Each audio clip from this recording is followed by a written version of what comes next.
Hello, Sharpies, and welcome to Steel Sharp and Steel. I'm Tom Cunningham, I'm Jermaine Taylor.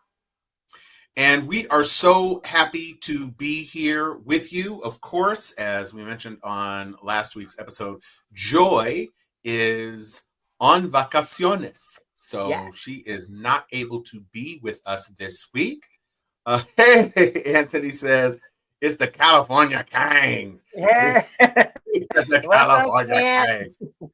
And happy to say that this is the first show where there is 100% containment on all of the Southern California fires. Woo woo! Thank you. Big shout out to clouds and rain. Yeah. That's an important part of the equation. Cumulus. Uh, we were able to receive the blessing of less wind Yeah. just when we needed it.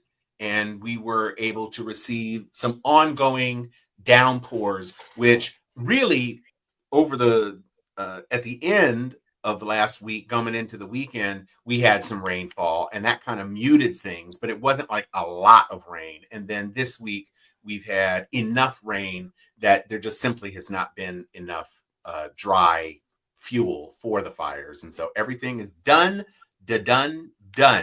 We are 100% good, thanks to the spigot that President Yes. Trump turned on from Northern California, diverting water from reservoirs where it should be held into farmland that does not have the capacity to hold that water, and is now at risk of flooding and possibly destroying crops, which sit in fields unpicked because of the deportation threat facing the migrant working population, which is a keystone and cornerstone of the entire workforce in the farming communities in this state, which is the third biggest economy in the entire world. So, They're Jermaine, how staying was at your home. My week was okay.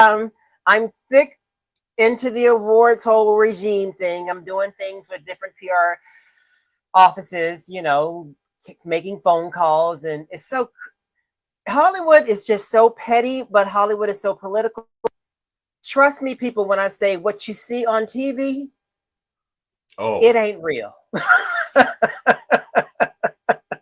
And that's all I'm going to say. Yeah, I can say there's a lot that goes on in between those commercial breaks that you all would likely find hilarious.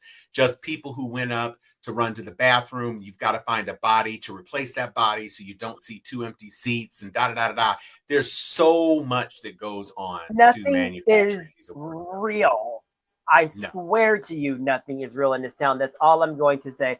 But you mentioned the water. Just on last night, my dad asked me, so thanks to Trump, you guys finally got some water out. Those fires tamed, huh? And I said, Dad, are you kidding me? Are you trolling me right now? He goes, well, no, that's what they've been saying down here in, Dallas, because he did something and all of a sudden he was able to turn on the water. And I was like, Daddy, consider what you said. Listen to what you just said. Well, I don't know how it works, but I know Trump did it. I was like, are you kidding me? So I say that to say this. My dad is somewhat educated, reasonably of sound mind. But when he hears certain things from certain people, they land. And when it lands, he takes it as almost as if it's Bible and it's real, and he puts it out there. So I understand from that point of view, and I guess I have always understood it, but never so close to home until last night, how these words, as lies as they may be, they sway people. They really do have that point of view. Well, they don't have the point of view that we have. And I guess because we go underneath the issues and we kind of really know what's going on, and a lot of people don't. So maybe that's a big part of it. But the fact that he just so believed that somebody was able to turn on something and thus we had water. I just thought that was just a really big disconnect, and it's kind of a bridge too far, but he really believed that. But did you, instead of just saying, are you kidding me? Did you say, Dad, that's a lie? If a spigot could have been turned on, the governor of California would have done it. I did. Okay. But it was just interesting how something so, to me, just to hear that sounds like a big farce. It just does. Even before I would have to even fact check, it sounds like something that just wouldn't happen. but he took it as face value. So it was just kind of he has eye-opening last Trump has a big platform. night. So, you know, and he is a showman. Now, I concede that the notion of Trump being able to say, because to hear him tell it, he reached his arm across the entire country like Mr. Fantastic and did it himself. The He was idea, the idea that Gavin Newsom, the governor of this state, couldn't have turned that spigot if he wanted to is ridiculous. Also, it's one of those things where it's like, I honestly think he's remembering Chinatown. I really think that's what he's remembering, where the pipeline hadn't been finished, or there was this whole conspiracy around controlling the flow of water. Hey, Marie, how are you doing? Thank you for joining the show. And you see the scene where Jack Nicholson is in the kind of the Los Angeles, the concrete Los Angeles River, and all of a sudden this water just starts flowing and he gets washed away. I think that's what Trump is thinking. Like, we're in the 50s and there's all this water up north in magical Waterville, California.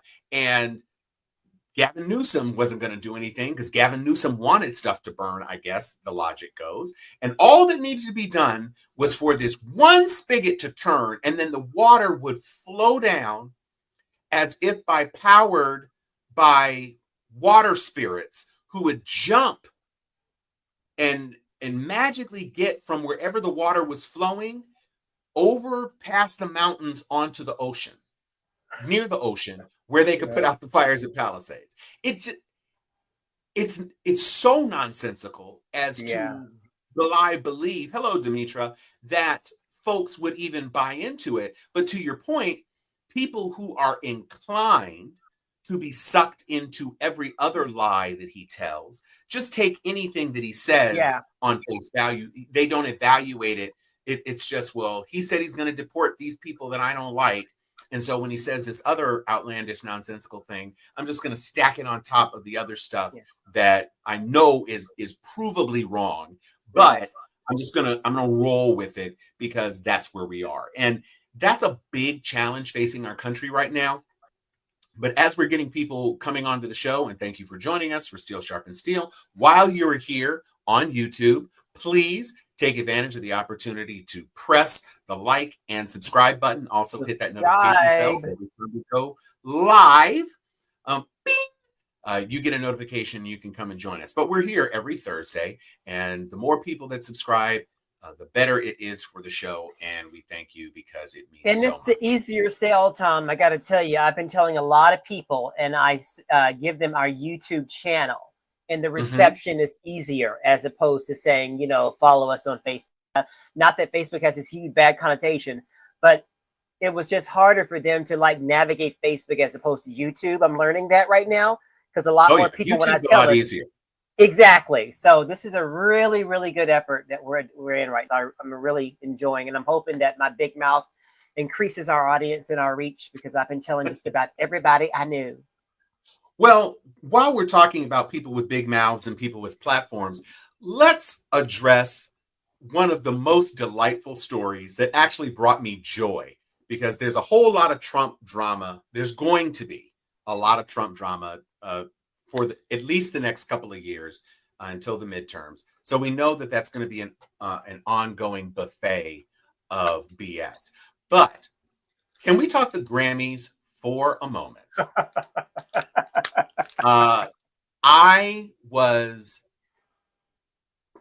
stunned, not surprised, but it was stunning to see the full breadth of the cultural impact of Not Like Us and what it actually translated to for Song of the Year and Record of the Year. And for those of you who are, what's the big deal with Song of the Year is a writing award. Record of the Year is a production award. So Record of the Year means it was mastered the best, and the technology that went behind it, and the recording, and all of those other sorts of things. The the physical manifestation of the recording sounded or was the best. It was better than any other physical recording for the year. Song is just about the writing. So who wrote the best song? And for him to take both of those, it was a foregone conclusion that best rap performance. I think the video was an excellent video, so it doesn't surprise me that it won. I don't know that there was any more impactful video. And then best rap song. All of those made sense. I get it. I'm so glad for Doechie's sake that it wasn't actually on an album. Because if that song had appeared on an album, it was a single. Probably, well, it wasn't even it was just a diss track. It wasn't even released like that. So that's the thing. If it had been on an album, then that album probably would have won best rap album as well. And so because it wasn't, Doechii was able to get her much deserved award. I thought she was spectacular. I thought her comments were great. I thought it was wonderful that Cardi B got to introduce the third woman to win best rap album, because Lord knows Lauryn Hill would never appear. We'd be waiting for her today. She would have gotten there today to get to the Grammys. Yeah, she would have been pulling up. And then I don't know if it's as much of a surprise, but certainly long overdue, because let's face facts, she was robbed by not getting Album of the Year for Lemonade. Yeah. That was just a mistake. But she got not only Best Country Album, which after the CMAs, it's like, we're looking at you, but also Best Album. And it's interesting to me, of these last couple of records, and now there's another one coming out that's supposed to be rock centric. So we had Renaissance, which was kind of like house, gospel, fusion, whatever, the LGBTQIA plus SGL community homage. And then we had Cowboy Carter, which was the country record. Lemonade kind of really started. That was her back to her roots, R&B, whatever, Black Day, Black. Then you got the homage and Renaissance. Then you've got Cowboy Carter, and now we're doing a rock album. So of a piece, if you consider it kind of, chapters in a larger work, I don't think it's bizarre that she got Album of the Year. And I think, again, perhaps winning the most Grammys and having a ton of nominations and wins, I think probably the Academy was thinking, you know what, let's not screw it up this time, and let's give her her win so it can be done. And what a win. Yeah. What did you think about, because I agree that I didn't think Texas Hold'em was the best country song ever. Yeah. But there are tracks on the album that I think are like straight ahead, legitimate. Right. Protector is what I consider to be a very, very strong, like traditional straight ahead country song. And there are other, the Blackbird cover, even though it's a Beatles song, also definitely has like that kind of feel. And of course, Jolene, blah, blah, blah. There are definitely country records on there. And I think it probably sold very well. So I don't have a problem with it. But what do you say, Jermaine? I feel like the effort, the thing that she was aiming for, the definition of what she thought country was, the new audience that she invited into it, I felt like it was all a big mishmash. It was the award for that. I felt like it was also, let me make right what we didn't do in past years. I felt like it was a whole amalgamation of just everything that we hadn't done right by Beyonce. We're going to give it to her in this one particular, night, this year for, Country Cowboy Carter. But the night was the night that I needed. It's two things. I thought it was the most Black night ever. And I needed that in this moment, in this climate, in a time where we're being pretty much stripped of everything. I needed for to be celebrated on the national level for the world to see. It made me feel good to see Alicia Keys get her honor. Doechii, who I don't know much about, to be honest with you. If it wasn't for my nephew, I really wouldn't know who she is. But I've been sort of like listening, like, girl, I'm on to you now. Of course, Kendrick. And then, of course, the awards that are given out throughout the day. And we don't have to talk about those. But it was just a really, really solid, good night for just Black music in general. But it was also this beautiful love letter to Los Angeles that I really appreciated. Everything was so centered towards the rebuilding and healing of the trauma that, the city has been through. Particularly, with all the visuals, especially with Billie Eilish and her brother, it was as if they were standing in, the charred fields when they were singing. And, people were doing different covers and renditions of songs that were about, Southern California and LA. And it was just like, at one moment I was like, oh, I guess I kind of needed this because, we have been through some kind of trauma and the city is, they're on the rebound and a lot of people are hurting. And so that was sort of an unexpected experience that I didn't know that I was going to get from watching it, but I'm really, really glad for it.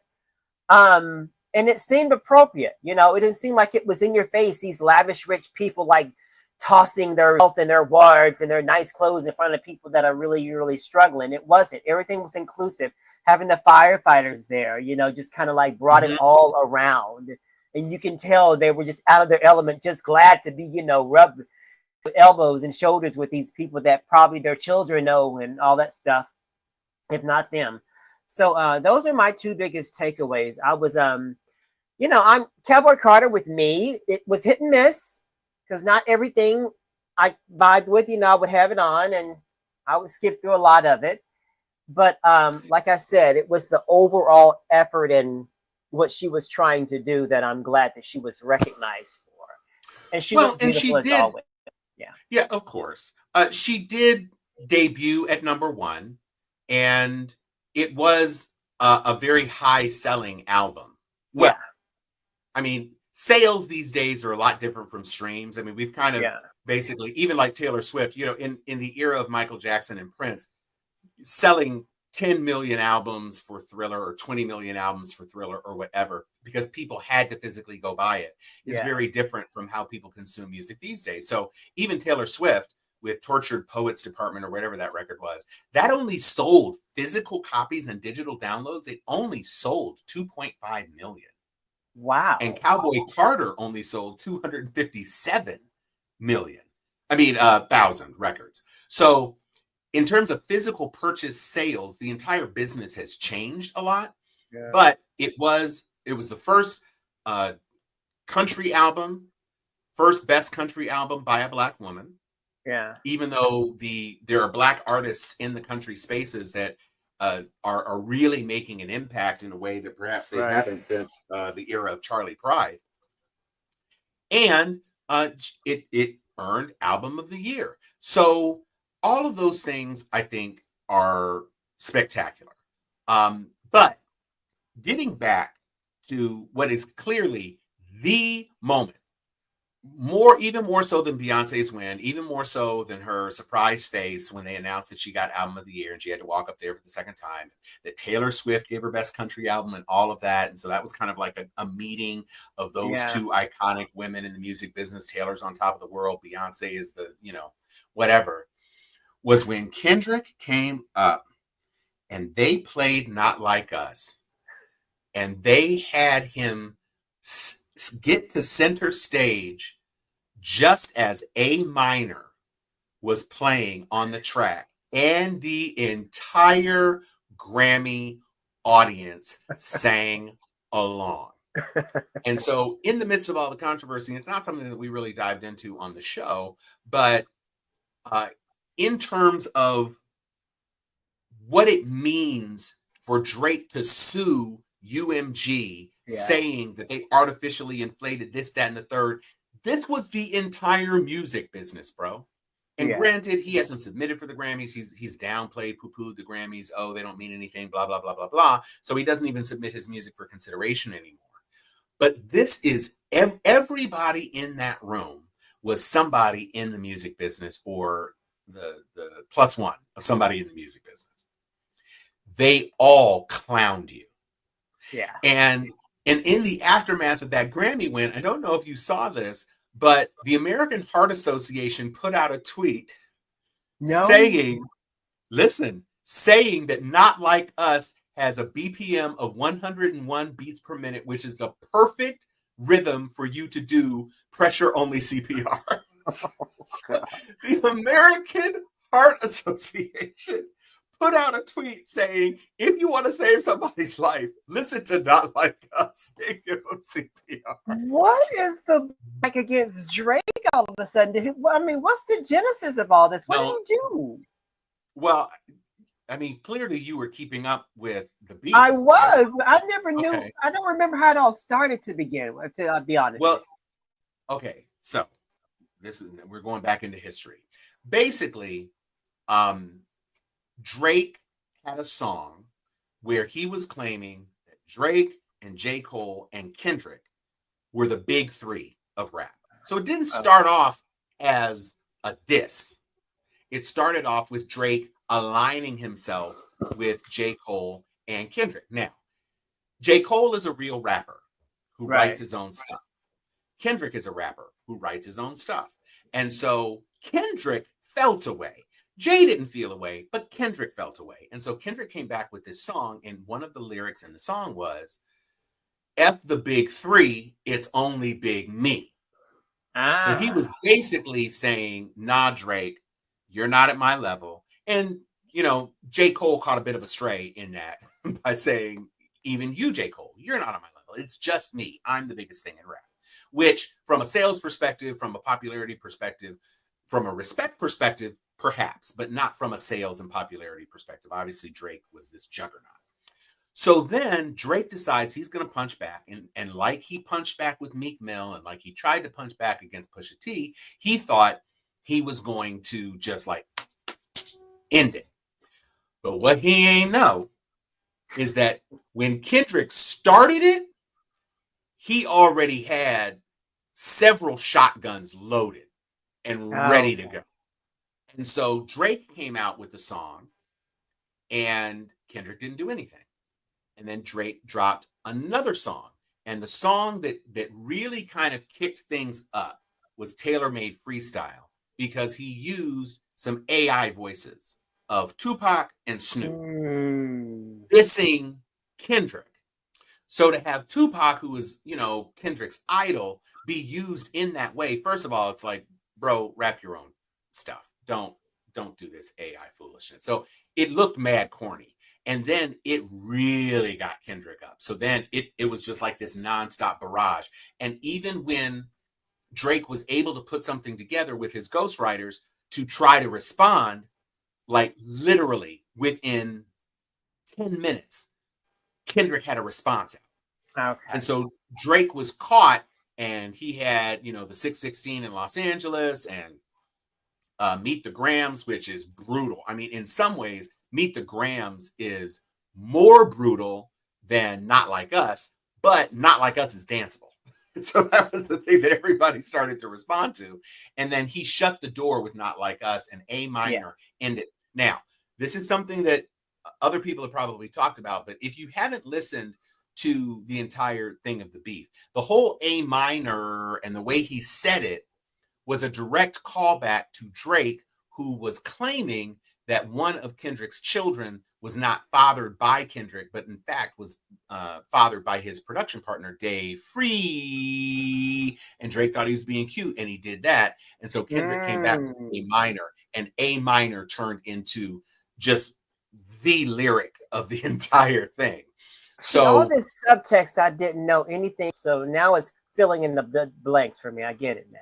Yeah, no. And so now it's, even though Drake arguably was filing the UMG suit to prevent K-Dot from being able to perform the song of the Super Bowl, because the Super Bowl is, I mean, that's the biggest stage ever. Yeah. That was what a lot of people think the intent was. I'm going to do this. UMG is going to block it. But now that he's won 5 Grammys, Kendrick has to perform it at the Super Bowl. And the video of an entire Super Bowl stadium in New Orleans singing A minor is going to be devastating. And by the way, Drake, nobody's checking for this album that you're dropping with Party Next Door. Like, seriously. But the type of artist that Drake is, I can see him performing at the Super Bowl one day too. Oh, no.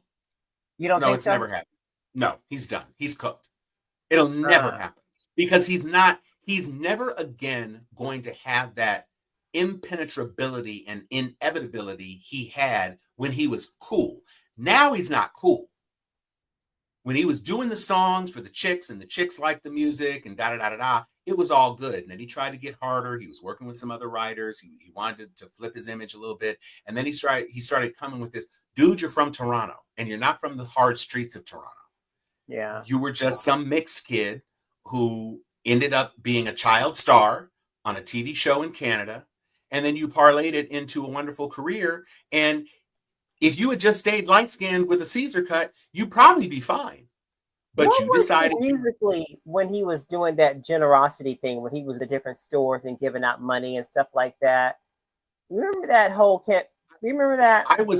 I was never into Drake's music like that. So I wasn't tracking his career. I knew there was a time where he was doing songs that I consider to be party songs, you know, Hotline Bling and the Kiki song and the, you know, all these one whatever.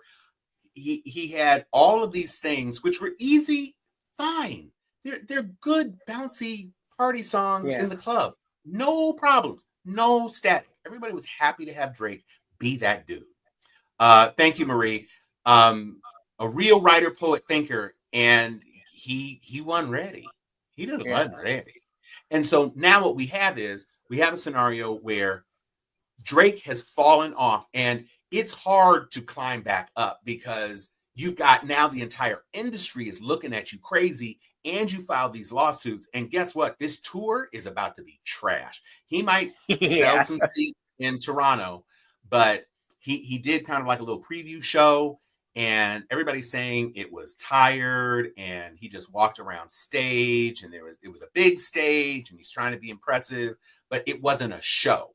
You know, when Kendrick did his pop-up and he had all those gang members from rival sets on thing with him, and LeBron was on stage and Dr. Dre was on stage, and he's doing his little dance and being animated, and he knows how to perform, and he's changing his levels and you know, being aggressive and da da da da, all of that. That's a show. But Drake is morose, and you know, you get more excitement out of a Sade show. So anyway, that's enough about that. That's enough about that. So let's talk about what is really going on. So there's so much. Shout out to anybody who has to fly this week because damn. Yeah. We were talking about it in the office, and one of my colleagues was saying, are we sure that there aren't things like this that happen all the time? It's just now because of the thing over DC. Now everybody's like kind of paying attention and blah, blah, blah, blah, blah. I don't think so, because this isn't operating in a vacuum of a horrible tragedy and then some other near misses. This is in the vacuum of Trump firing FAA officials, firing air traffic controllers, firing people all throughout the government, taking the brake pads off any sort of you know, commitment to protection and safety, and just saying, everybody needs to go. I'm going to fire everybody because everybody needs to go, and you can't be in a union, and I don't care if you're overworked. I don't, you know, you're gone. And so, you know, you say it's DEI or whatever, it's turned into a real problem. Right. And, you know, first it was the Washington, D.C. thing, and then it was the engine that caught on fire. And now on the runway, thankfully they weren't in the air, but on the runway, a Japanese airline, and I think it was a Delta flight, the Japan Air clipped the tail. Exactly, yeah. And, you know, so now that plane has got to be repaired. Yeah. Obviously, nobody on that plane got to anywhere they were going that day. And so it's all of this kind of stack and pile on of everything that's going on related to this critical function. Right. And so I was in a chat, and people were talking about MAGA, and I said, make America grounded again, because why would you want to fly? Yeah. And I've got to fly in a couple of weeks, and I'm not feeling good about that, to be honest. I know. I have friends that have flown, and they were like, yeah, I was legit nervous. I tried not to show it, but he was like, yeah, right. I was legit nervous. They had to fly to Miami because they went on the cruise this past week. But it's interesting you bring this, you know, it could be how timing can always like just really, really be on your side. These issues could have very well happened in December, but they happened when they happened. And it further underscores the need that all these things that they want to do with in terms of rolling back and make it even less, people in these critical positions is not a good idea. And the memo got to the right person. The transportation, I believe his name is Sean Duffy. He's in talks with Musk right now. But I'm saying Sean Duffy from the real world, like. Well, but still, you can say. I mean, he is the Secretary of Transportation. Right. Whether or not he's the right guy is a different question. But sure, go ahead. But what my point is, he's in talks with Musk right now, talking about these rollbacks, saying, "Listen, we need to have more people in these spaces. You guys trying to tighten up the budget and trim the fat federally, and this is one particular area we just can't do that. No, this ain't where the fat is. So, and Trump is flying to the Super Bowl for this weekend. Ticket sales are down. Nobody wants to go anywhere. Right. They just don't. And it's for good reason. Listen. People talk about, there was this, I don't know if you saw this. There was a young pilot, and I don't know what airline he's on. It seems to me he's probably on short leg flights because he didn't have a full captain's uniform on when he was recording this IG Live walking through the airport. He had kind of like a short sleeve shirt, but he had long braids, not locks, but braids. And he had a full diamond, crystal encrusted fronts, tops and bottoms. And he's walking through the airport and he's saying, another safe flight, pray up to God, blah, blah, blah. And there were people responding to the live saying, I don't know about you, but I don't feel comfortable with a person with braids flying my plane. And I'd rather have somebody who was trained and not somebody who was dependent on God to get us down on the earth every single time, blah, blah, blah. And it's like, okay, that's not what he was saying. He is a Christian man, and he was giving thanks like any number of passengers do every time they get on the ground. Right. Because, it can be intimidating. It can be a scary thing. People who don't travel a lot, it's definitely scary. And given what has been happening recently, I'm sure more people are on edge than usual, especially for it not to be the holidays anymore. Well, the overall mood of the country is very unstable right now. Nobody's feeling certain about anything. So this only compounds the issue. I mean, the numbers they came out last week. It was like, we're like 3,000 people understaffed within the FAA right now. That's considering everybody. And they still want to reduce the amount of people. So no one feeling certain about anything, let alone getting up in a plane in the wake of a tragedy that just happened. Mm-hmm. And it seems as though they're willing to sacrifice people. You know what I'm saying? Just to get their team started. Like, when you think about Musk, this accident probably didn't even faze him. It was just probably collateral damage because something not saying that he probably expected it, but it probably landed the way that it landed with us. Well, but let's be clear. One of the things that came out in the aftermath of these disasters is that Musk tweeted I want to say it was last year. It might have been older than that. But he tweeted that it's going to take people dying for people to realize that these policies, blah, blah, blah. So he was using it as a cudgel against his perceived DEI. Yeah. But the problem is that even with people and hiring practices that are more equitable and giving consideration to more than just white men, there's still the vast majority of pilots flying.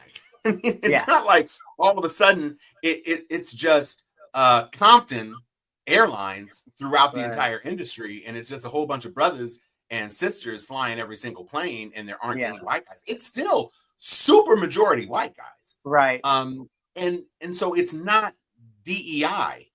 But to your point, Musk literally thinks that he is better than any other human on the planet. He's a dangerous, egomaniacal narcissist, eugenicist, neo-Nazi, South African, who is nudging, and this is hilarious, he is nudging Donald Trump to tell South Africa they need to give those lands back to the racist apartheid families who had taken and were abusing the natural inhabitants of that part of the continent.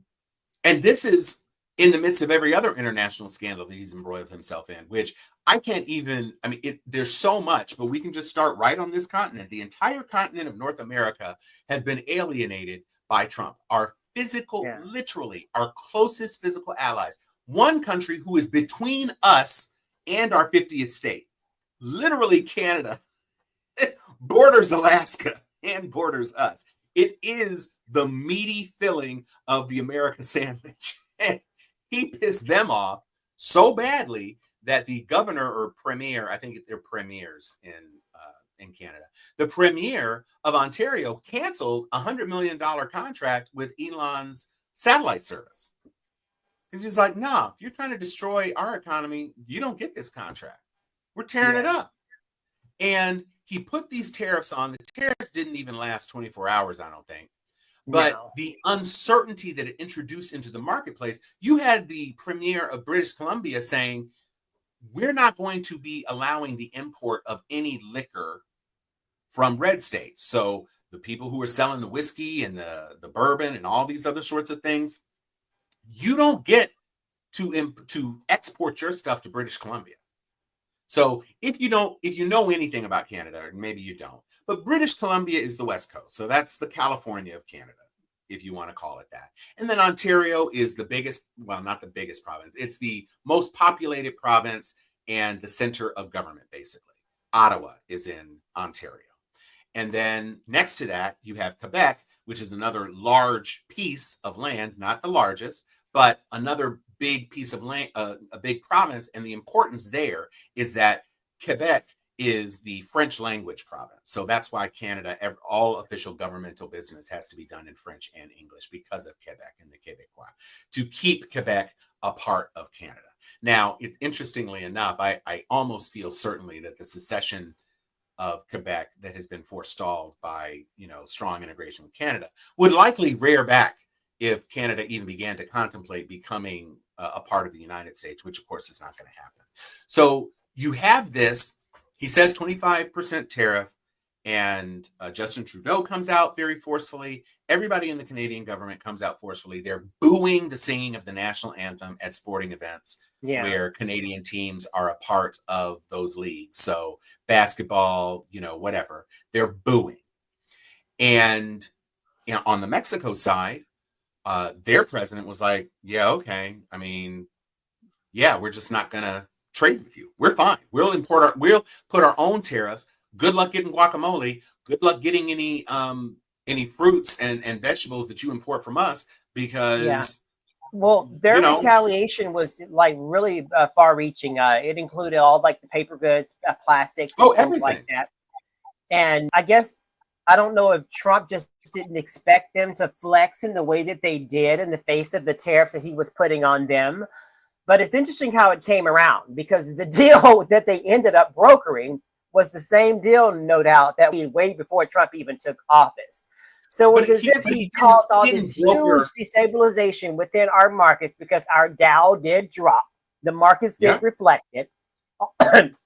All that stuff was for nothing to come up with the same thing that was pretty much in place way back in December when Vice President Harris and President Biden had already negotiated. But see, that's the thing. He didn't negotiate a deal. Exactly, not at all. This is what happens when you try to play a strongman game and the people that you're flexing against are like, nah. What actually happened is that Mexico had 15,000 troops at the border. Already. And they said, we'll have 10,000 troops at the border. And then from the Canada side, the $1.5 billion that he had committed to 6 weeks ago before Trump got into office, he made that statement or that offer as though it were brand new. And some commentators on the progressive side of things have said, so what countries have learned is that in order to succeed in a negotiation with Trump, all you have to do is let him say what he wants to say, even though Right, it doesn't right. actually materially impact you. And guess what? None of these countries really care what he says because everybody in the world thinks he's an absolute idiot. He made headlines in all of these countries on the, I forget the name of the exact paper in Canada, but it was a headline in his face and it says stupid, basically Right. calling him stupid. There was a headline Well, somewhere in one of the UK papers. It was like, it was a picture of him, then of his brain, and it was like leader of the free world in search of his errant cerebrum. You know what I'm saying? So right, everybody sees how much of a fool he's making himself. And so I guess right. what I'm kind of encouraged by, because I feel like they are understanding that what he represents is not the America that we really are. So I do feel as though they do see that we've been somewhat held, we've been kidnapped by this. None of us really want it, but because of nefarious activities, we are ending up with them. So it's encouraging to me that these different countries are protesting on our behalf. And they're making like mockeries of all the things that he does because they know that this is not the America that, we're known for, or that actually most of us want to be living in. So Right. things like that do make me happy that we still have allies and we haven't lost all credibility, worldwide. But I hate that, Well, we are sick to but this. but here's the problem. Canada has announced that they're going to be exporting oil to China now. Yeah. So, people talk about, oh, well, we got this, we got that, but you didn't, because the price you paid for them to announce that they're going to do what they've already been doing is that now confidence in our country has been reduced. Right. So you have an entire globe that's looking, and this is China and Russia behind the tree doing this in the yellow suit, because they're like, there's a whole lot of countries who are smaller or don't have the economies, don't have the infrastructure to be, it's basically us and China and Russia right now, as far as, well, technically superpowers, whatever, economic and military superpowers. And you have India, which has a ton of people, and you've got Brazil, which also has a ton of people, biggest footprint on South America. You've got South Africa in Africa. So these are the BRICS nations: Brazil, Russia, India, China, South Africa, the BRICS nations. And so each of those are important. Brazil is full of people of color. India is full of people of color, although India has some of the highest confidence in an American presidency, but that's because their current leader is also a bit of a Trumpian style dick as well. And then even Russia is below 50% approval of Trump. Russia, China too, even lower than Russia. So in terms of our perception, our value, Great Britain has among the least confidence in Trump. Yeah. So we have a real problem just that quickly. The EU overall is about at 23% in their perception that Trump being president is good. And it is a larger proportion of people who feel that Trump's election is bad for the EU. So Great Britain is like, I don't know, close to 15% think it's good, and 55% think it's bad. And of course, South Korea, So the end game here is that he is playing this game. Surprisingly, there aren't enough folks in government who appear to be interested in even attempting to curtail him, as clearly impaired as he is, which is a nightmare scenario for the country. Well, I think the issue is that they're to answer Chan's question. I think they can, Chad, because we're already seeing it. I really do.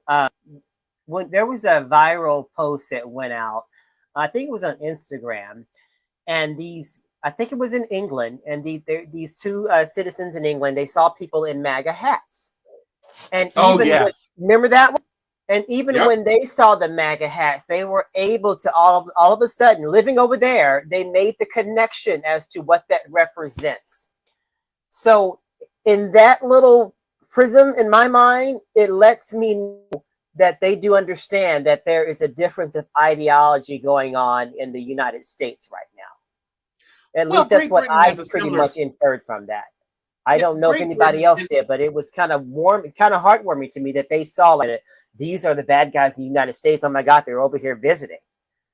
So I don't Well, but know. they have that. They have a similar challenge in their own country between No doubt. the Tories and and Labor. Hmm. In a lot of the Scandinavian countries, there's far right extremism. In France, it was the party of Marie Le Pen, and he just died, thankfully. In Germany, so these sorts of conflicts between right and left are widespread across the globe.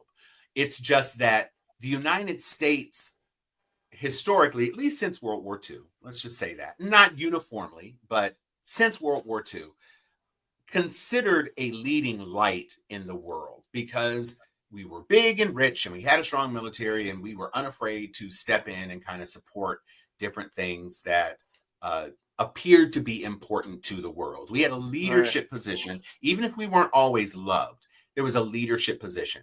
But Trump pulls us from the Paris Accords. Trump is putting pressure on NATO allies. Trump is talking all of this stuff. And every word that he says reduces confidence because he appears to be unchecked. Yeah. If there were a Congress that was willing to say, nope, we're not going to approve this clearly unqualified person for Secretary of Defense, or this clearly unqualified person for Director of National Intelligence, or this clearly unqualified person to be Secretary, well, Marco Rubio, he was a senator, and so Secretary of State was probably going to be fine. But when you don't have anything to check him, that inspires more concern than a regular US presidency where the checks and balances are very clearly visible. He's literally talking about replacing everybody with folks that will basically kowtow to him. And that prospect has got to be unsettling to anyone in the globe, but certainly our allies upon whom we depend, and who we hope will align with us when Putin decides he's going to try to do his next expansion. And yet, and still, threatening to annex Greenland, threatening to take over the Yeah. Panama Canal and Panama, whatever. None of these things are They're not popular. inspiring Yeah. and are very, very unpopular across the world. There's also this comical and nonsensical part of this extreme right over here in the United States. I think that's Chan we're talking to, that accompanies our far right agenda. They tend to think that we can control the weather. You know what I'm saying? Oh, So there's that Jesus. really those weird types of ideas and tangents that they go on that sort of colors our far right as opposed to the far rights in other countries. So I Mm-hmm. have to believe that they can make the distinction that not all of us are of the same mind. So I do believe that because they have been so freaking limb with their views, they have garnered a worldwide attention that makes him a spectacle, and a spectacle that actually makes him set apart from the population at large over here. I can't, Right. walk away thinking that, all painted the same way because we somehow elected this leader who encourages, crazy thinking like that. But possibly, I don't know. Oh, it's definitely crazy. It's Speaking, definitely crazy.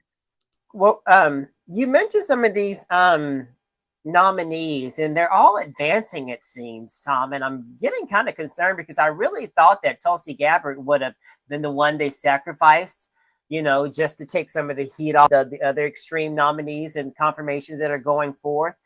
I kind of made peace with the fact that RFK was going to, pretty much be confirmed.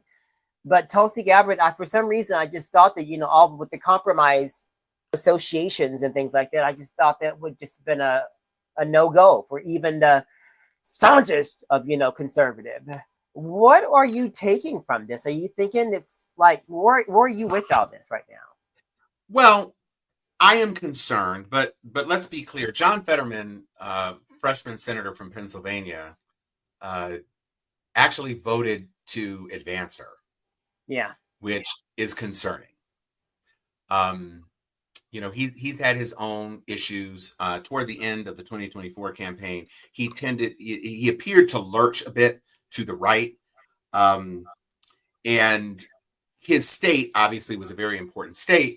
And another of the stories that came out this week, which hasn't been, I don't think, sufficiently vetted to say it's absolutely true. And again, down rabbit holes and what differences make anyway, because he's already been sworn in. And just like Biden was sworn in, nothing's going to undo that. But of course, now they're saying that hundreds of thousands of election registrations were clearly false. Yeah. In Pennsylvania and probably other states as well. And so if you take Pennsylvania out of the equation, that significantly changes things. So my feeling is that if Hegseth got through, of course, he is a white male, and he had to have that tie broken by Vance. I think it is less likely by a little that Collins and Murkowski would vote against Gabbard. They have enough space for one or two people to give token protest votes as long as she still passes. I think Susan Collins and Murkowski may have a challenge in not supporting a woman, even though I thought everything was merit-based. And she is clearly compromised by Russia and perhaps some others. And so putting her in the director of national intelligence is borderline treason to me. Yeah. But, and then RFK, the man shot heroin for 14 years. What are we doing? Yeah. And he can barely talk. Are you telling me there's no other conservative doctor who could do this? I just don't understand the choices that are being made. And it's like, it's almost to the point of it's just kind of an FU exercise. I can do whatever I want is the message that is going out. And I'm prayerful. I'm not hopeful, but I am prayerful that when some of these, because, so many lawsuits, it's lawsuit palooza. Yeah. When some of these finally make it to the Supreme Court, I am hopeful, not even hopeful, I am prayerful that Roberts and Amy Coney Barrett are going to pump the brakes a bit and say, no, bro, you just can't do this. Well, and I don't know that that's going to be the case. Yeah. I feel like they're just an exercise in their allegiance to Trump. That's all they are. Well, sure. There's nothing more than that. I mean, we see the flawedness of just about all of the ones that they're on record. We've had problems with these people well before now. Well, before they were even, in this consideration for these really, really high coveted, positions. So I feel like because their fearless leader and already having sacrificed one on the vine, Matt Gaetz, this is just what they're doing. I wonder the ramifications, but I also wonder just how key position will they have and what kind of decisions will they be able to make without having someone influence them? You know what I'm saying? Because I don't think it's going to be all on their own, to be honest with you.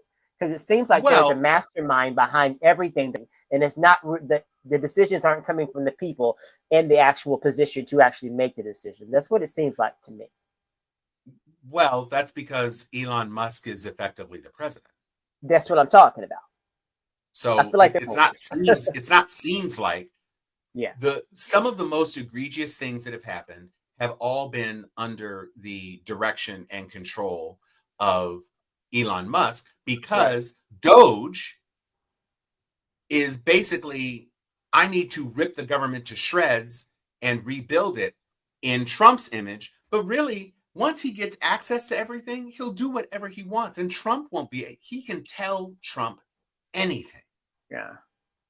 And you know, he doesn't actually care about the price of eggs or groceries or anything else.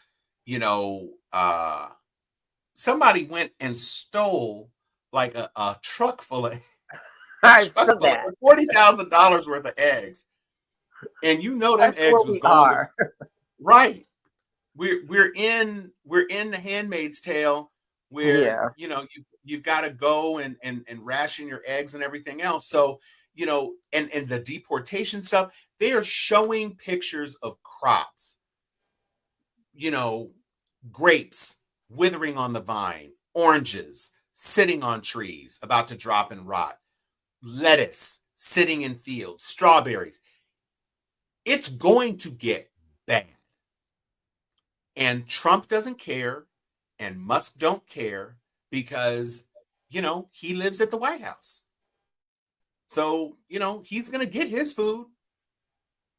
It'll be really interesting to see because the Venezuelans in Florida are upset because he cut temporary protected status. And Yeah. now, you Oh, know, see that press conference? oh, yeah, leopards eating Oh boy. faces Yeah. of, we were lied to. Yeah. Like, they used us. Really, girl? Yeah. Did they? They I used you? You What are you going mentioned to do about it now? lawsuits, and I think that's our last line of defense. As long as we have these judges who are going to stand behind their oath to the Constitution, may have some sort of defense and some sort of fight against these extreme things that are coming to us. There Yeah, was a sure. federal judge in Maryland who went beyond what the judge in Seattle did with regards to birthright citizenship. You know, there's like an injunction in place right now to where it can't be overridden unless, you know, a higher court overturns it, or there's another extenuating circumstance where it can be overturned.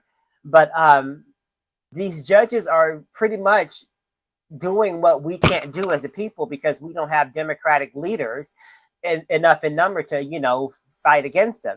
They did mount this rally a couple of days ago, maybe it was yesterday, and I'm somewhat heartened to see it. We need new leadership, to be honest with you. We need we need more vibrant voices, more than freaking Jasmine Crockett, because I feel like she's pretty much carrying the load right now. It was breaking news today that AOC's, I want to say her former chief of staff, I can't pronounce the guy's name, but he's Indian. It's got Saikat Chakrabarti. Anyway, he's running against Nancy Pelosi. And against her because he's saying, you know, this is like her 21st term in Congress, and we are clearly in need of stronger and more boisterous people to fight against what's coming at us. And I couldn't agree more. I just couldn't. I can't. Yeah, we need a change.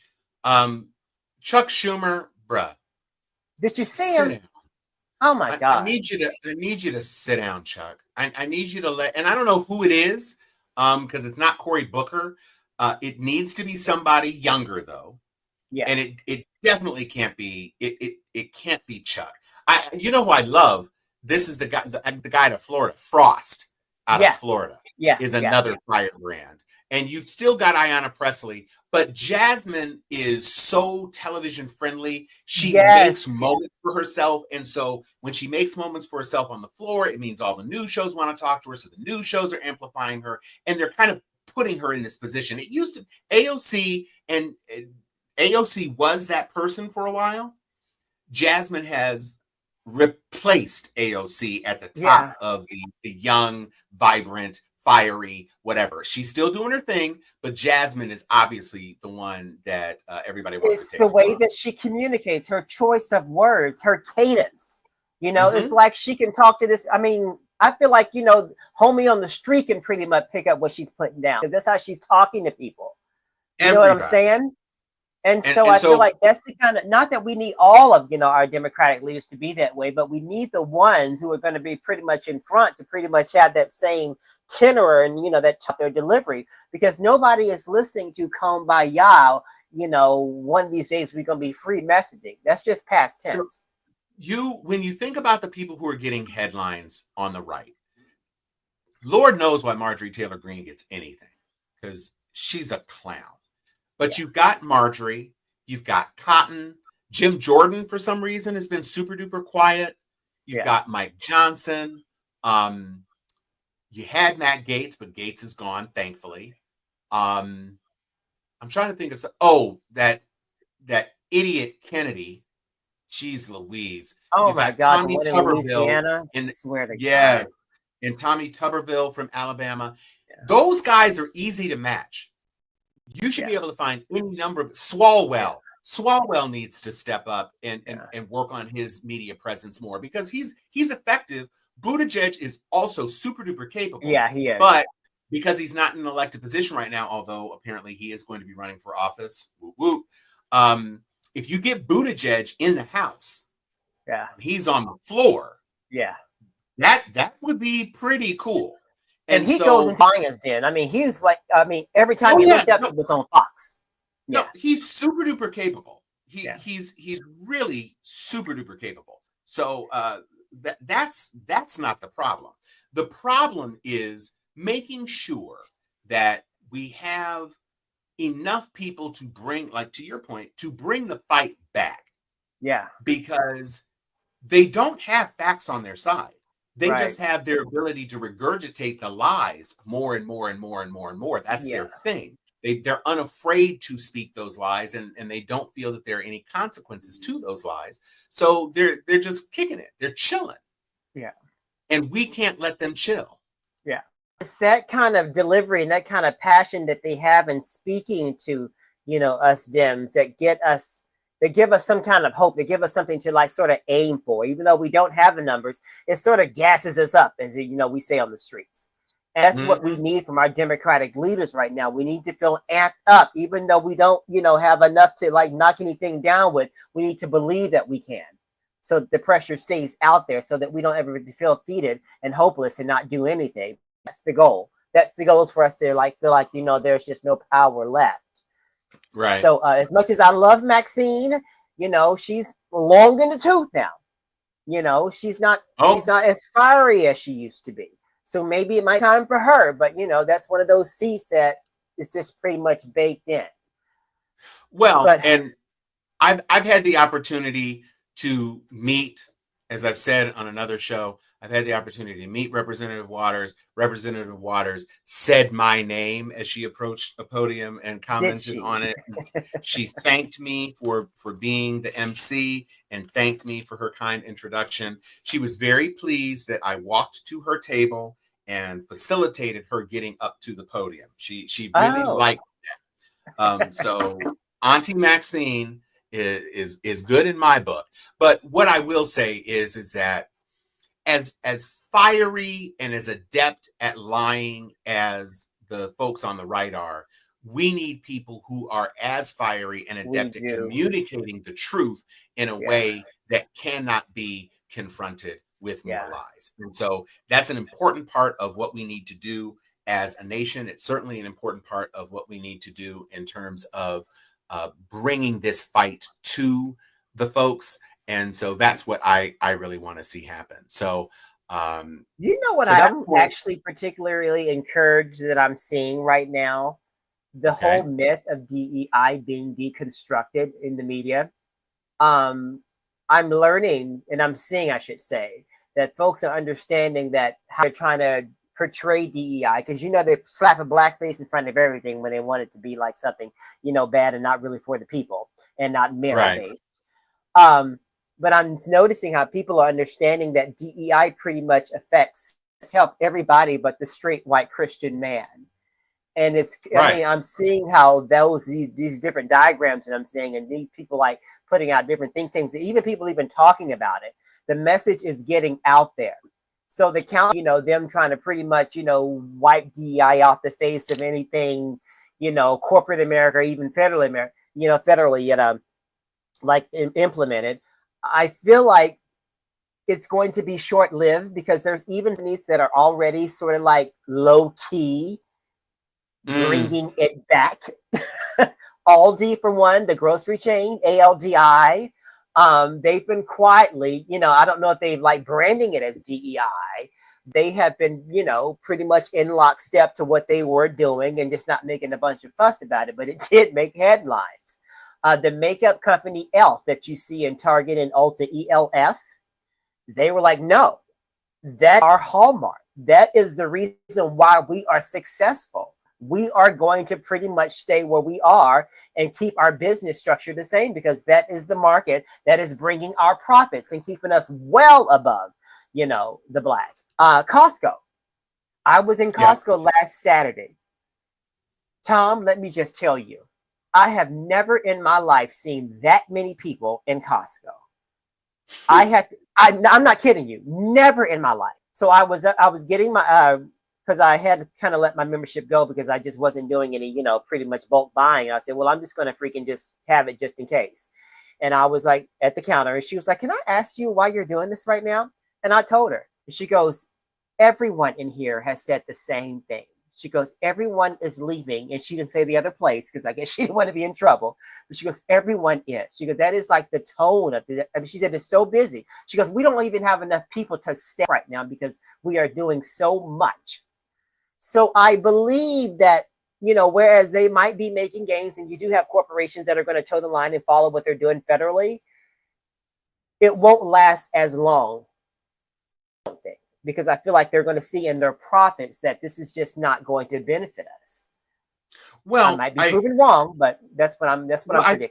I think part of the challenge is that companies that have government contracts, this is what Google is trying to say, that Google has government contracts, and because they have government contracts, they need to be in compliance with the executive order, blah, blah, blah. And so that's why they are backing off of DEI. But I'll tell you, it's not even just the regular capitalist structure. If you go to the CDC webpage, if you go to cdc.gov, and they have all these pages that talk about different things, different illnesses that you can research. Right now, there's a message that says the CDC's website is being modified to comply with President Trump's executive orders. You know what disease is no longer on the CDC website? AIDS. HIV/AIDS gone. Wow. It was still in the menu yesterday. Now it's no longer in the menu of health topics. So have they stigmatized that to being a disease? Like, why do you suppose that disease in particular is gone from the website? I mean, you can look at the population that is mostly affected by that disease and draw your own conclusions, I guess. And to me, that seems like an orchestration, because I don't think it's the seeds of and the genesis of HIV is in Africa. Maybe they can extrapolate that from it. But HIV and AIDS is a blanket, that affects everybody. Absolutely. So, but for most people in the country, who do you think is associated with HIV? No doubt, but that's what they do with everything, though. Well, I understand. That is the indoctrination. To take it off the Centers for Disease Control, to take it off the website, the HIV there were resources about testing for HIV. Gone. Yeah. There were widgets that the CDC created that allowed you to type in your zip code so that you could get testing resources. There was information about PrEP. There was information about, defeating HIV, the declining numbers, what you can do to keep yourself safe. All of it's gone. And I think that's more linked to a gay, not necessarily black. I'm sorry, what? I think that's linked to the gay agenda, not necessarily black. I understand, but that was my point. Okay. They don't care because it's a quote unquote gay issue. But I will say that CDC had its outreach very tightly coordinated with a number of different populations. So they had Spanish language artwork. They had artwork that features Black patients who are overcoming HIV and AIDS. It was very stratified to talk about all of the different spaces in which these folks were trying to provide support for this particular disease. And now it's gone. It's literally gone. So this is a big deal. You're seeing posts of people who have literally downloaded all of the data that used to be on the website so that it can be made available both as an archive and for people to actually access information. to preserve the information that was gathered, on the backs of many, many personnel, and after, countless dollars in investment. People are archiving and protecting these things because they know this can't be sustained. It's not going to be a permanent thing. And so what we really need to do, the biggest thing we need to do, is focus on 2026 and flipping the Senate and flipping the House. That's what we need to do. Because if we can't take control over at least one of those houses, it's going to be a demonstration that his agenda can proceed completely unfettered. There was a call in the House to impeach President Trump. Of course, it didn't pass. It was a show vote, but show votes matter. There's an overall theme associated with, this entire administration. I mean, they just don't want anything to do with marginalized racism, anything tangent to it, anywhere on their menu. The NFL, and I don't know if you heard about this statement, this release that came out, but if you pay attention to the NFL in the end zone, and it says "end racism." They did that in response to the whole George Floyd reckoning. Mm-hmm. So whenever you hit a touchdown, there's like this sign in all the end zones that says "end racism." Because President Trump is going to the game this weekend, the Super Bowl, they're taking that sign down, and it's going to be replaced with "Choose Love." So everyone at the same, they're capitulating to him, but at the same time, you have people that are like, resisting it. But and to that point, Arab Americans for Trump has now rebranded as Arab Americans for Peace, because Trump came out and said, let's just level Gaza. It would be the Riviera of the Middle East. You could put beautiful condos. It's got beautiful beaches. And now they're like, oh, snap. And that's a violation of international law that no one's talking enough about it. You cannot push people out of their own country. He doesn't care. They don't recognize. It's like no one cares. I mean, this is what people, all of you folks, I used to live in Michigan, in Detroit, which is near Dearborn. Dearborn has a large Arab population, a large Christian Arab population. The Chaldeans are a big part of the culture in Dearborn, but there are many, many Muslims, and Michigan was a very important state. And a lot of Michigan Arabs said, we're not going to do such and such and this, and so we're going to, punish the Dems, and we're going to support Trump, and da. And where are you now? But he's trying to get all of the Palestinians out of that area, get other countries to take them. Jordan ain't trying to hear that. Lebanon isn't trying to hear that. Saudi Arabia is not trying to hear that. Yemen, all of them. They're like, nah, bruh. They have a place. And he's literally trying to level everything. Yeah. It's absolute lunacy as far as I'm concerned. So, we've got a very challenging situation in our country right now. But stuff like that, I don't really buy, because you put people over there, say for if it even gets like to there's like this beautiful resort in freaking Gaza. Whoever visits that particular resort or that space, they're sitting ducks for a terrorist attack. You know what I'm saying? So I feel like that's just, first of all, let's not make comments like that. Well, that's just what it is. I just think I feel like he throws stuff out there just to keep us talking. We can leave it at saying he is not going to be able to make this happen. Mm-hmm. I don't think you need to ascribe the additional of those people are going to try to kill people who come there. That's the part that I don't think is necessary. It simply is never going to happen because he doesn't have the power to do it. It is not American territory. There are emolument issues. There are any number of reasons as to why it is just not going to happen, because it's just not going to happen. But to say that the reason it shouldn't happen is because the people who have been displaced would attack people who now move there, I don't think that's necessary to say, because it's not going to happen.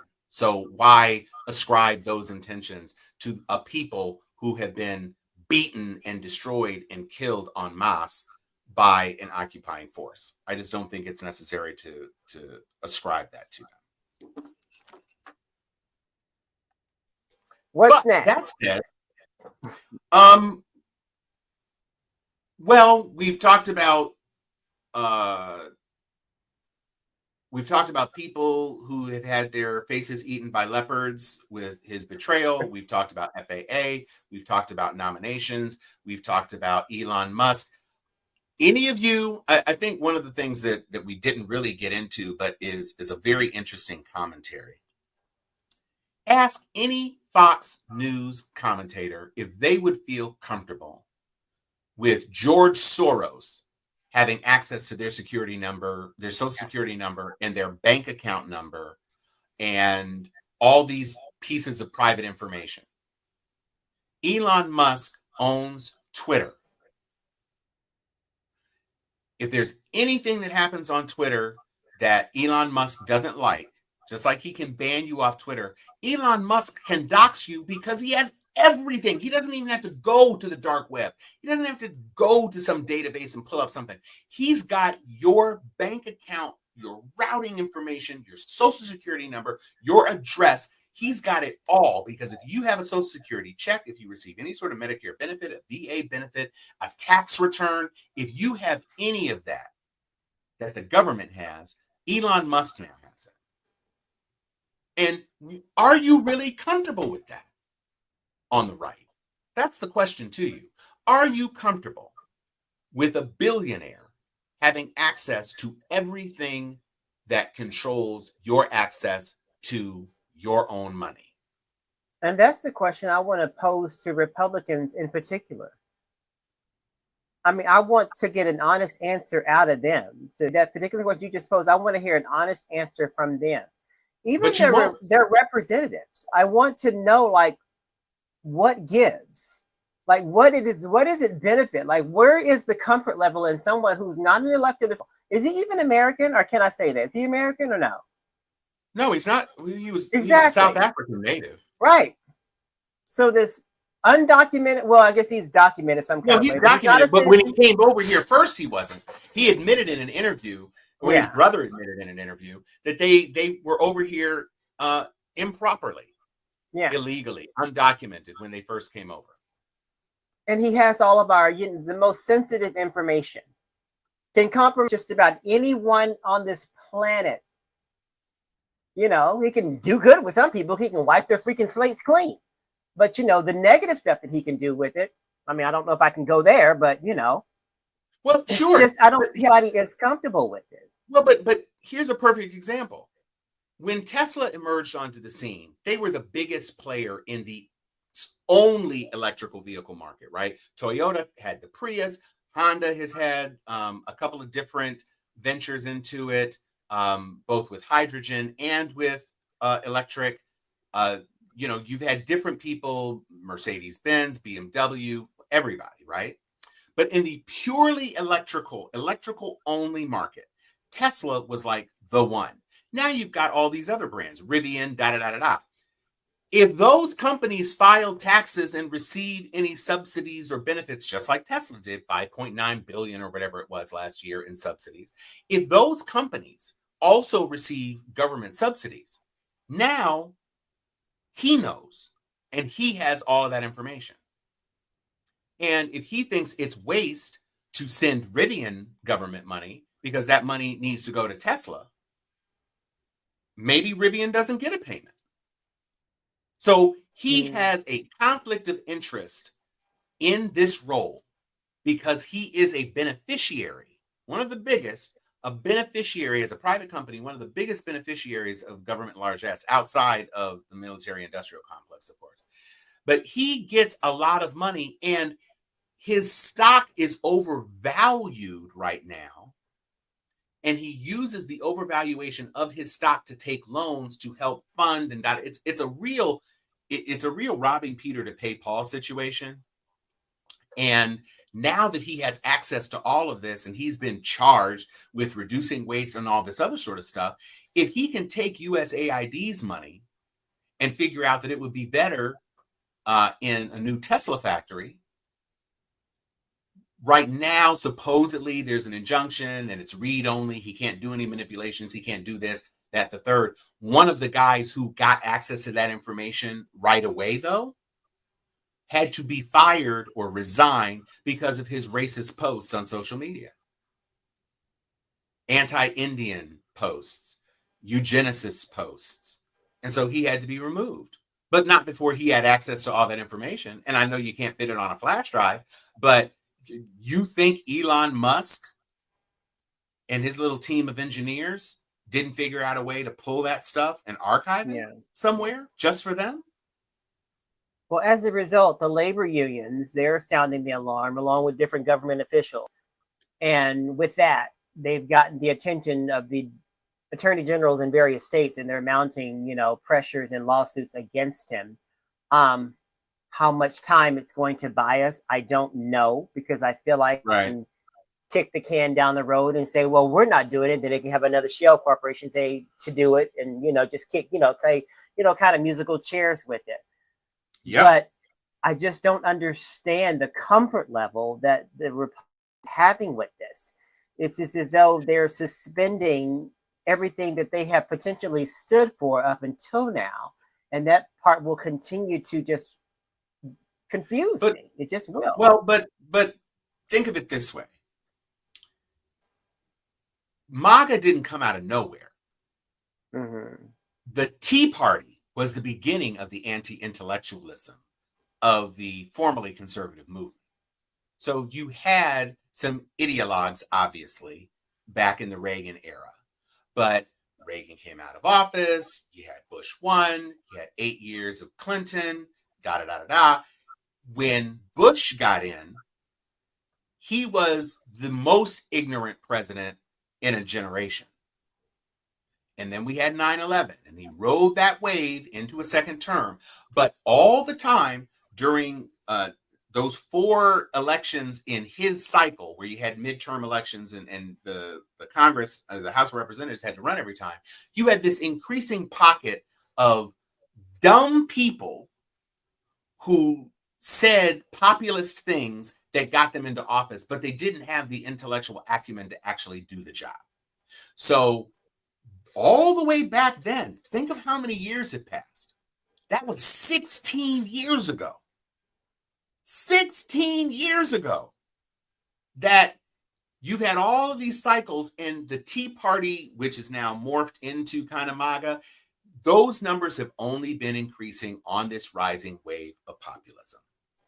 So we had control in Obama's first term. We lost control, didn't get it back, got Trump, got control back, then had Biden, lost it again. And now you've got this point where so many people in the House don't actually know what they're talking about at all. They really just don't. Tom, this wasn't on the menu when they were campaigning last fall. I don't think people were signing up and voting saying, we don't mind that this man by the name of Elon Musk is going to be able to have access to our sensitive information. I don't think that they had that in mind when they were pulling the levers for, no, Trump they didn't. Past November. They certainly didn't campaign on Musk is going to get your shit. But they had a 937-page document that says what they want to do. And all of these specifically in these terms, though. I don't think Elon Musk's name wasn't in there. Elon Musk's name wasn't in there, but stripping and all this other sort of stuff. Well before the election, there was this concept of Doge, or I guess it was right after the election, so I take that back. But if you look through Project 2025 and the cuts and all of this, the control that he has taken over OMB is a natural extension of what they said they wanted to do in Project 2025. They also were simultaneously lying to voters and say, we don't know what Project 2025 is. Don't pay attention to Project 2025 because it means nothing. That's not real. So they were just lying all the time, nonstop. And so, sure, if you don't think this is what's going to happen to you, just like the Latinos didn't think they were going to be deported, just like the union people didn't think that their unions were actually going to be busted. Specifically said we were going to deport. I mean, that was in the language. You heard that. No, but they said they were going to deport the criminals, and the people who voted for them that were Latinos, who are now facing the consequences of that, bought a bill of goods that they would be okay. We're not the bad ones. And then when your not bad wife gets sent back because her documentation isn't together, or your white British husband, because that was one of the big stories that came out this week. This influencer who was a super pro-Trump person, her husband never got the COVID vaccine, and he didn't want to get it, and so they never got it, and so that part of his paperwork was incomplete, and because it was incomplete, now his stay is done, and he has to be sent away. All of these people listened to whatever piece of the sentence they wanted to hear that made them feel comfortable voting. None of them that voted for Trump really understood what the totality of the consequences of their choice would be. But that's on them. It's on them for believing it, and it's on Trump's team for lying to them. And so here we are. Leopards at a golden corral. All you can face. And that's just what it is. That's the nature of our country right now. A whole bunch of people who cared and did research and were concerned are suffering the unintelligent, unresearched, unanalyzed choices that they made. And all of us in this country. He didn't get 50% of the vote. And they're claiming a mandate. It's lies. Everything is a lie. And yet, here we are. Yikes. Yeah. Any predictions on who's going to win the big game on Sunday, Mr. Cunningham? Or do you have a dog in the fight? Because I don't really care. I'm just watching for Kendrick.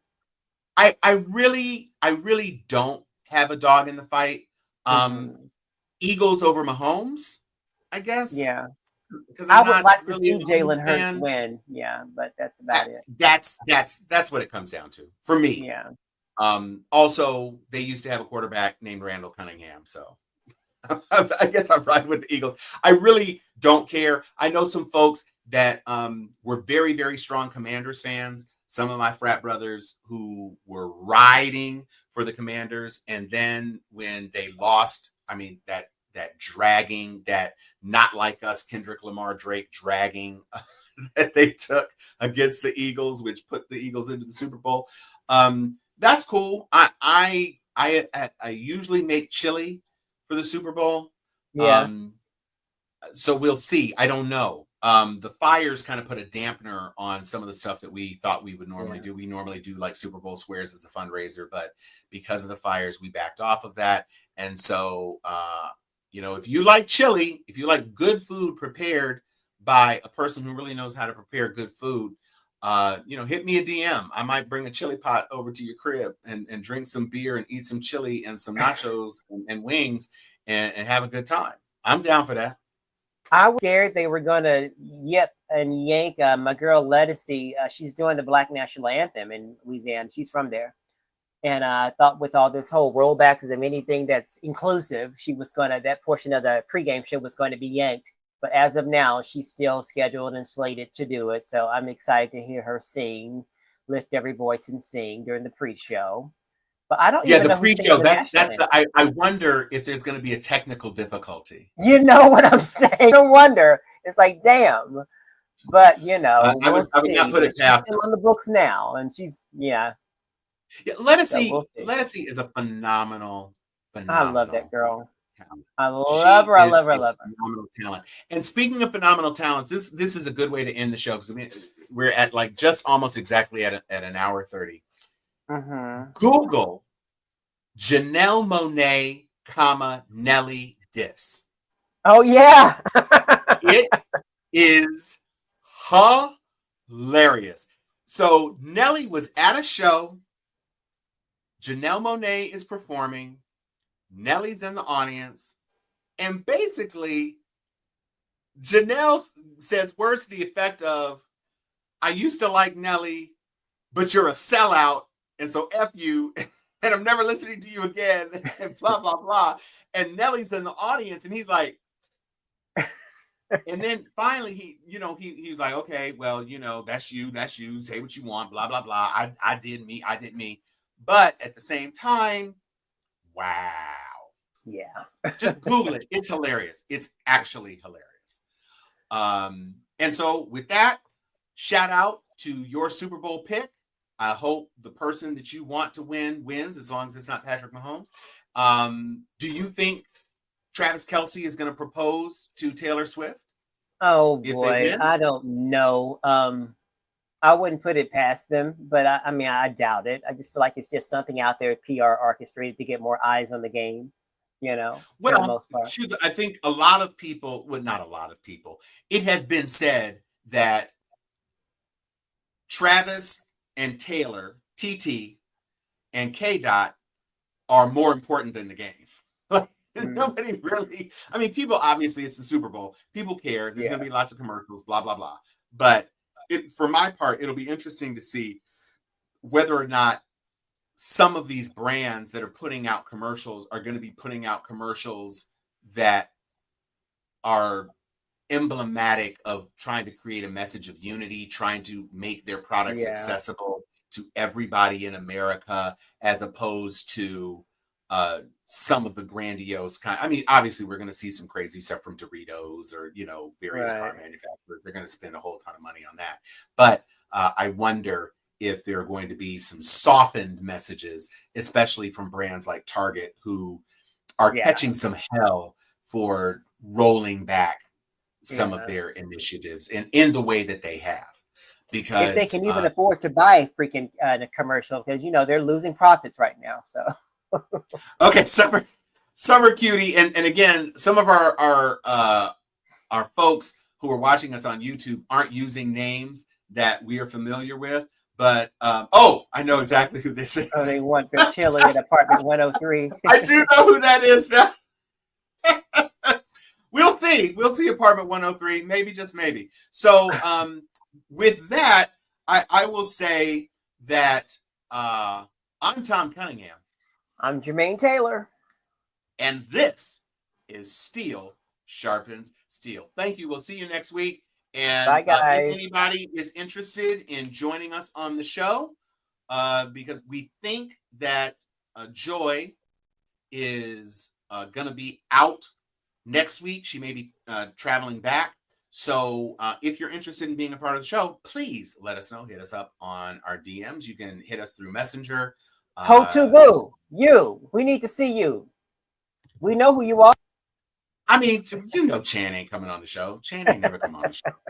But thank you, Anthony. Thank you, everybody, for being with us. Great show. We will see you next week.